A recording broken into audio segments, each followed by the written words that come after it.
Good evening. Leading tonight's news bulletin, the 43rd Pacific Island Leaders Forum ended over the weekend and much of the dialogues will continue. An overwhelming number of discussions took place, and today we spoke to Honourable Premier Tokita Langi of his overview of the meeting. He said Pacific leaders have taken steps to address major decisions on issues affecting the Pacific region and pledged to continue collaboration, recognizing benefits for all of the islands and peoples of the Pacific.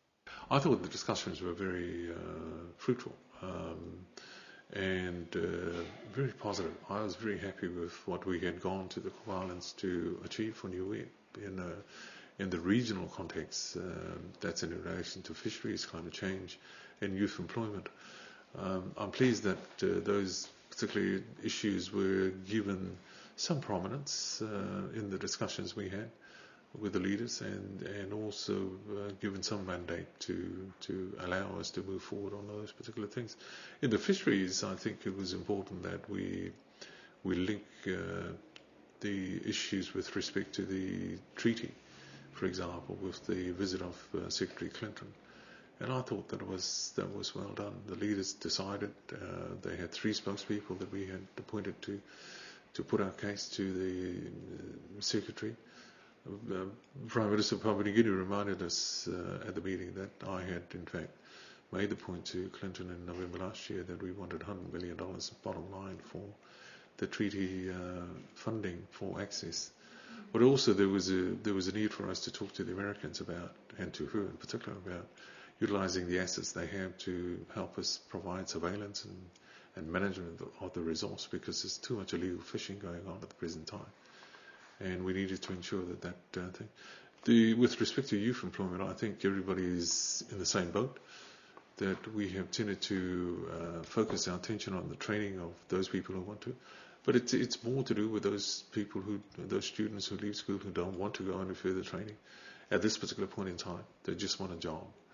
And we need to create opportunities for them within the areas. So I think hopefully something will come out of it. We're certainly devoting a fair bit of our attention at the present moment towards the thinking behind what we can do to provide employment for people who want to stay here, particularly students who have left school. Now, firstly, we go back to the fisheries topic that you brought up. And we also know that, obviously, as you said, it would be put to the Secretary of State, Hillary Clinton. When do you expect the outcomes of that, those dialogues will be? Well, the other thing I've forgotten, of course, is the fact that we have agreed that the formula for dividing the funds that are received will remain the same at 1585. It was something that was there. I expect some traction on this before the end of the current agreement, which is, I think, next year, June next year. There were 3 things that they're supposed to negotiate: the funding of access, which they have now agreed. The officials have come to us and said that they have negotiated $63 million. We've said to them that at the leaders' retreat that we would like to increase that to us, Secretary Clinton, for $100 million, which is the same point that I had made in November last year, as I said, and as the Prime Minister of Papua New Guinea had reiterated. But the other thing is that we wanted access to the American market, and we also wanted to ensure that they comply with our local laws, which is one of the things that was hindering some of the progress that needed to be made with respect to that agreement. So I think the biggest issues for mine, apart from the money, is really access to the American market, as well as the surveillance, because without proper surveillance we'll never ever succeed in managing the fish that we have, and stopping illegal fishing and ensuring that we have sustainable harvesting of our resource, so that it'll last for a long time. The main concern at the present moment is that there has been no political decision at the highest level on the timing of the emissions to reduce it to 2%. And also to reduce the temperature rise to 1.5%. There has been no political decision made on that, and I wasn't very happy about that. And I made my point very clear and have made that in a number of international meetings that have taken place. The other thing with respect to that is determining the allocation and, in fact, the access to the funds that have been promised by a number of countries and institutions, which have not been forthcoming. And that's a major issue. We understand the Australians and New Zealand are responding extremely well, but the international community are not responding as well as they can. And it's the most vulnerable of us, Kiripas, Tuvalu, and Tokelau, and so on, that are being impacted immediately at the present moment. So those are the countries that we're very concerned about as leaders. Honourable Premier Talangi said Niue entered into a few agreements at the meeting that will continue the island's developments.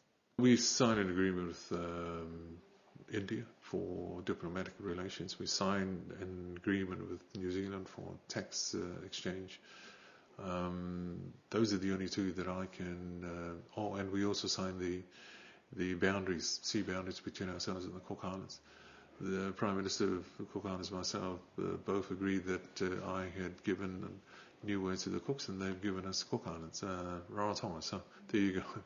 But it makes clear now delineation of responsibilities and the line that we have between ourselves and the Cook Islands legally. We had a bilateral with the Prime Minister of Tonga and his officials with regard to the boundary between us and Tonga.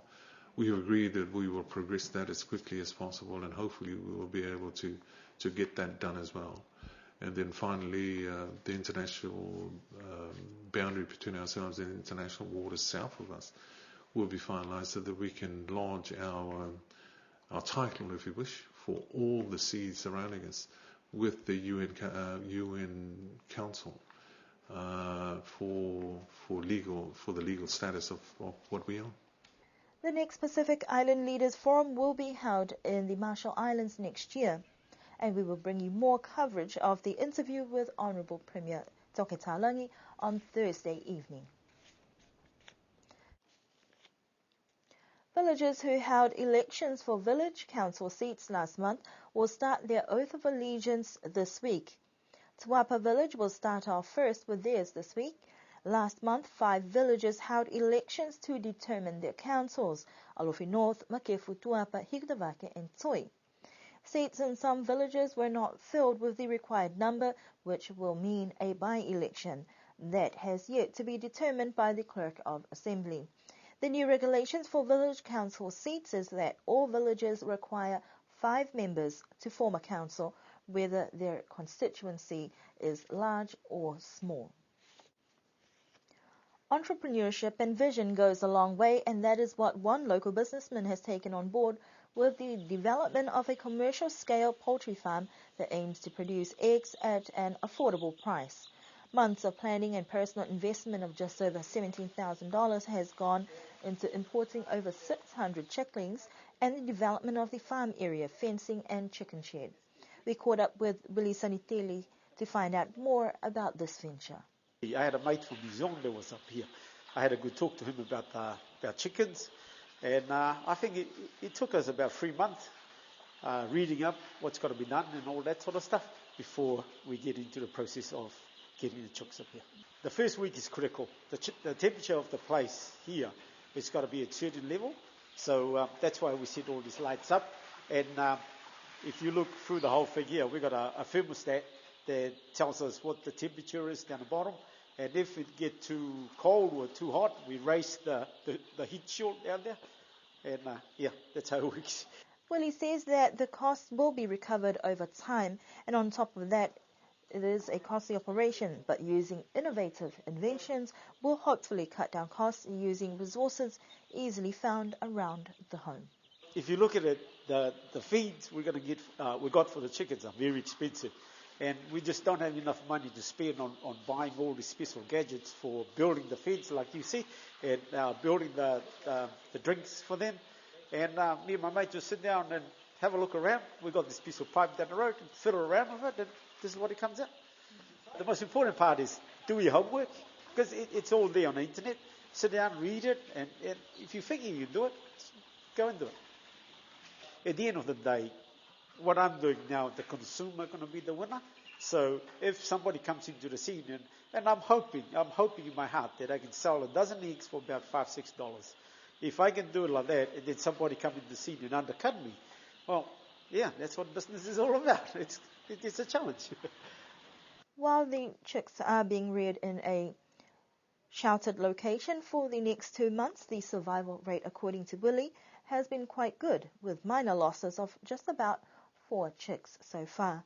Willie is also looking at bringing in roosters to help restock and maintain operations, and hopefully within a few months there will be more locally produced eggs on sale. Oxfam New Zealand is embarking on a research project to deepen their understanding of the contribution of New Zealand businesses to sustainable development in the Pacific. This research seeks to explore if New Zealand businesses currently play a unique role in Pacific Island countries and have any particular characteristics or ways of engaging. As well as mapping of New Zealand Pacific business links, the research involves 4 case studies that will explore the value that specific New Zealand business activities are adding to the Pacific, the depth in relationships between organizations involved, and any niche roles that New Zealand businesses are playing. These case studies cover the agriculture, fisheries and tourism sectors and include businesses operating in Fiji, Niue and Tonga. The research team are on the island for 1 week. Last Saturday was a cause for celebration in Tuapa, hosting their annual show day. Stores were set up and the crowds gathered to join in the merriment with all sorts of food and goods on sale. Weeks and days of preparation paid off for many, and the general feel this year was that due to the fewer numbers within the village, it was time to work smarter. Dry conditions saw a drop in the agricultural products on display, but for stall owners, the sunshine was an added blessing compared to previous years where show days were normally overwhelmed by downpours. The feedback from visitors was positive, highlighting the friendly nature of locals and the beauty of the island as some of the main attractions. The performances began and ended with inspirational gospel music before a variety of groups danced to some of the latest music to hit the scene. Niue dances were few and thin in between, but all very entertaining. One of the residents, however, noted that perhaps the village council could look at working on changing the format of events to add some excitement to the program that could be a little different from every other show day, with greater emphasis for the local farmers. The day ended with all leaving well fed and hydrated, with the hope that next year will bear greater things and a renewed sense of community spirit. And that concludes our news bulletin for tonight. Do join us again for our next news bulletin on Thursday.